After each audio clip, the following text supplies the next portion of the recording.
não constrange ninguém, mas que as pessoas entendam primeiro o que ele é, para poder vivenciá-lo, em especial no trato com a mediunidade. Vamos encerrando essa parte, para a gente ir para as perguntas, voltando à música que nós colocamos no início, para que a gente agora perceba aquele texto, com toda essa lógica da objetividade espírita, para entender melhor o que foi essa profecia do profeta Joel. Vamos ouvi-la de novo.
Nós temos uma quantidade muito grande de perguntas, se bem que várias delas tratam do mesmo assunto.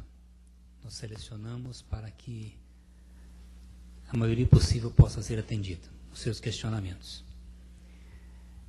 Tem uma pergunta que já responderíamos de plano, com relação àquele grupo que cantou as músicas sertanejas aqui no início da atividade de hoje, o DVD deles está à disposição no estande do GAN, aqui no nosso teatro, Rio Vermelho.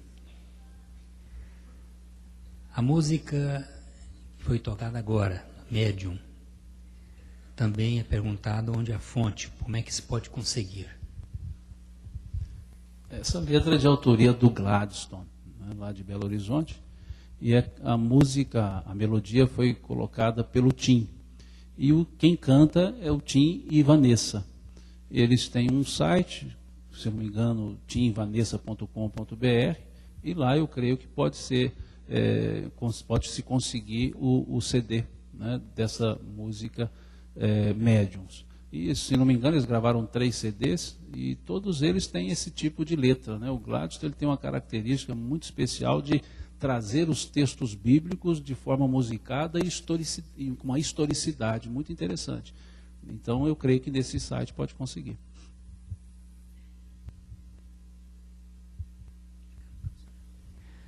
Simão, a mediunidade na criança, como trabalhar com essa questão? Ah, sim. Emmanuel, na questão de número 109 do livro Consolador, ele diz que até por volta dos 7 anos, mais ou menos, nós estamos ainda no processo encarnatório. Um pé lá e outro cá. Então, nessa fase da infância, nós podemos chamar, didaticamente, médiuns naturais.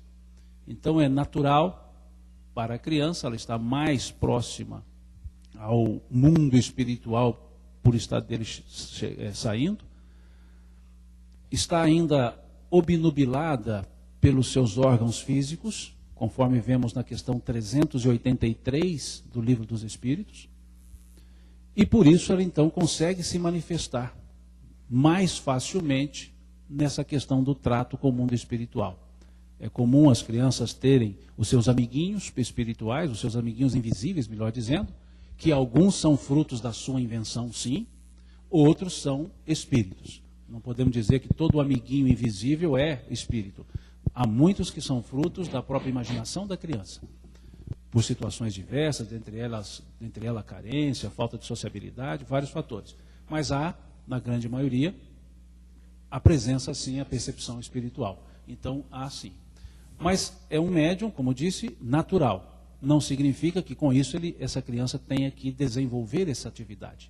Pelo contrário, deve ser conduzido o acompanhamento de forma tal que ela não venha a desenvolver a atividade mediúnica, que não venha a participar das reuniões mediúnicas, por uma questão de maturidade psicoemocional e por uma questão também de disfunção, de não funcionamento adulto do seu próprio organismo. Então ela não teria condições de fazer isso. Geraria diversos outros problemas. Como fazer nesses casos? Há um livro, se não me falha a memória, de autoria da Sueli Caldas Schubert, justamente com esse título, Mediunidade em Crianças. E ali ela sugere uma série de posturas. Mas genericamente, ou resumidamente, melhor, acompanhar com o tratamento em centro espírita que seja, ou seja, o passe, a orientação, no culto do evangelho, mas em casa, acompanhar, porque isso tende a ir diminuindo à medida que vai se solidificando a encarnação. O espírito Manuel Filomeno de Miranda, no livro Temas da Vida e da Morte, ele acrescenta um pouco esse raciocínio de Emmanuel, colocando que essa situação pode ocorrer até a adolescência. Ele não cita uma idade. Até a adolescência, por volta dos 14, 15 anos, também pode acontecer isso.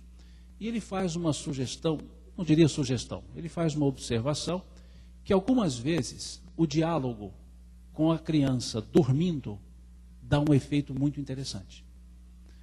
Conversar como se ela estivesse acordada, abertamente, falando com o espírito, que é mais do que a criança, mais do que o estágio infantil. E aquilo pode ficar no seu fundo subconsciencial e aquilo vai chegando à medida que sofra os estímulos do próprio consciente. Então, à medida que surja os estímulos, as respostas vão chegando. Mas se a criança acordar e eu estiver conversando com ela, filhinho, você estava descoberto, eu vim lhe cobrir. Pronto. Então, uma sugestão que eu acho interessante de se tomar. Mas não se trabalhar com desenvolvimento mediúnico. Sim, bom, mas há casos que a mediunidade não cessou ou ficou. São casos, digamos, diferenciados de pessoas que têm um alto compromisso com a mediunidade. Essas viverão a infância, a adolescência, a juventude e a madureza, com todo o processo mediúnico. Casos, não generalidades. Há uma idade específica para exercer a atividade mediúnica. O jovem, por exemplo, participando da reunião mediúnica, o que pensar? A questão não é de idade, é também, mas é também de maturidade e disponibilidade. Pressupõe-se para o trabalho mediúnico um certo comprometimento, inclusive de dias e horário. E, ao contrário de que talvez pensemos, o adolescente, o jovem, ele tem muitos compromissos. E compromissos delicados com a sua escola, com o seu estudo. E não tem como se for colocar de forma compromissada para um trabalho desse nível. Mesmo que ele tenha maturidade.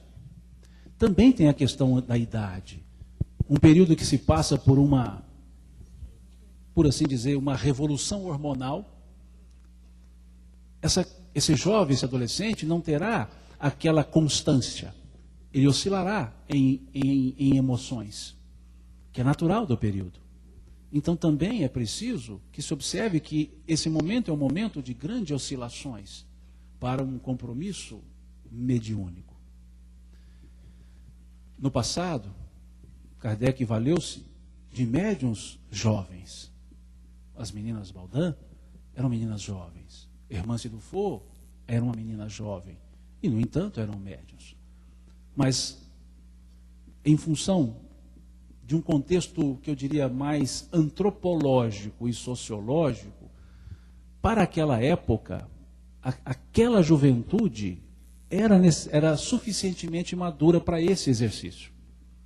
Não porque no passado as pessoas eram melhores, é que no passado a sociedade era menos complexa e exigia menos. Então o mínimo da maturidade era suficiente.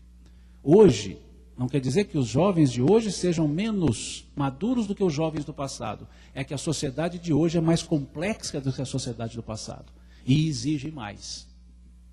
Não quer dizer que no passado a escola era muito melhor, porque com a 4ª série as pessoas já conseguiam viver bem na sociedade. É porque a sociedade só cobrava aquilo que a 4ª série oferecia. Hoje a sociedade cobra o que o doutorado oferece, então não dá para ficar só com a 4ª série. Então não é uma questão da pessoa, é uma questão do apelo social que mudou. Então quando dizemos que o jovem hoje é imaturo, não é comparado ao jovem do passado, é comparado à sociedade do presente. A sociedade do passado era 10, a maturidade era 5, ou seja, 50% do que pedia a sociedade. Hoje a maturidade continua 5, mas a sociedade é 100, então hoje é 5% do que pede a sociedade.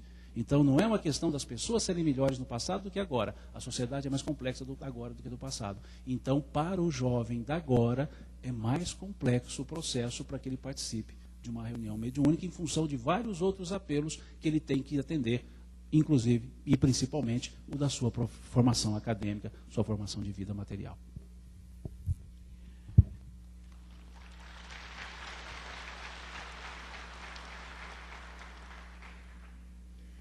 Tenho receio de estar adiando ou não exercendo a mediunidade como deveria. Porém, não sei se tenho mediunidade ostensiva.